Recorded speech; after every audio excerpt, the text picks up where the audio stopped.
안녕하세요. 영준이의 태국 뉴스룸을 시작하겠습니다.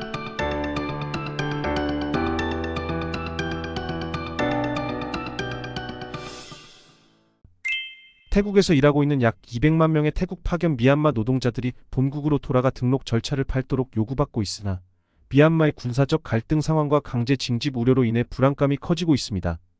노동자들은 본국으로 돌아갈 경우 징집될 가능성을 우려하며 상황이 악화될 수 있다고 걱정하고 있습니다. 또한 서류 처리 지연으로 노동자들이 불법 체류자로 전환될 위험이 있으며 해결책으로 행정 절차 간소화와 기한 연장이 필요하다는 목소리가 나오고 있습니다. 태국 동부경제자유구역 이사회가 고속철도 계약 수정안을 정부에 제출했습니다. 주요 수정 내용은 민간 투자 조건과 공공 비용 상환 방식을 조정하는 것입니다. 또한 태국 항공의 공기업 지위 상실로 인해 우타파오 공항의 항공정비센터 사업에 다른 민간 기업을 참여시키기로 했습니다. 이 수정안은 재정 부담을 줄이고 동부지역 항공 서비스 개발을 촉진하려는 목적입니다. 태국 관광체육부 장관은 치앙마이와 치앙라이 지역의 경제를 활성화하기 위해 북부 여행 반값 지원 프로그램을 발표했습니다. 관광객 1만 명에게 1인당 400바트를 지원하며 이를 통해 지역 관광업을 촉진하고 경제 회복을 도모할 예정입니다. 태국 하원 군사위원회가 군이 운영하는 골프장, 석유시설, 호텔 등의 상업적 사업을 점검하고 재정 상황과 국가 자원에 미치는 영향을 논의했습니다. 채널5는 16억 바트의 부채를 지고 있으며 군이 운영하는 57개의 골프장도 경제적으로 이득이 적다고 지적되었습니다. 또한 팡지역 석유시설 운영에 대한 4억 바트의 예산이 논의 중이며 민간으로의 관리 이전을 제안하는 목소리도 나왔습니다. 패통탄 총리가 제19차 동아시아 정상회의에서 라오스의 아세안 의장을 격려하며 태국이 동아시아 계획과 아세안 인도 태평양 전망을 지지한다고 밝혔습니다. 미얀마 문제와 남중국해, 한반도, 중동 상황에 대해 논의했으며 인도적 지원을 강조했습니다. 또한 총리는 한반도 긴장 고조의 우려를 표하며 북한이 UN 안전보장이사의 결의를 준수할 것을 촉구하였으며 비핵화된 한반도의 평화와 안정 달성을 위해 모든 당사자와 협력할 준비가 되어 있음을 밝혔습니다. 피파 태국 노동부 장관이 이스라엘에서 발생한 폭발로 인해 태국인 노동자 1명이 사망한 것에 대해 유감을 표명했습니다.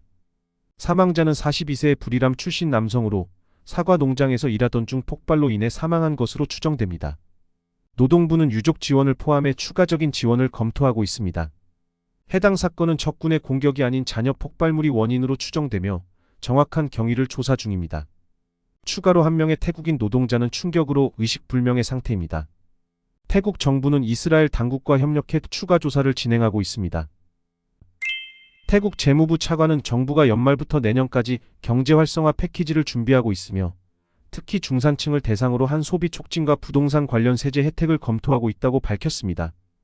또한 내년에 다시 한번 디지털 월렛을 통해 1만 바트를 지급할 계획입니다. 재무부는 이러한 조치를 통해 경제성장 모멘텀을 지속적으로 유지하고자 하며 세제 및 금융 정책을 포함한 다양한 방안을 논의 중입니다. 태국의 음료기업인 타이베브가 말레이시아에 약 80억 바트 규모로 대규모 낙농업 투자를 진행합니다.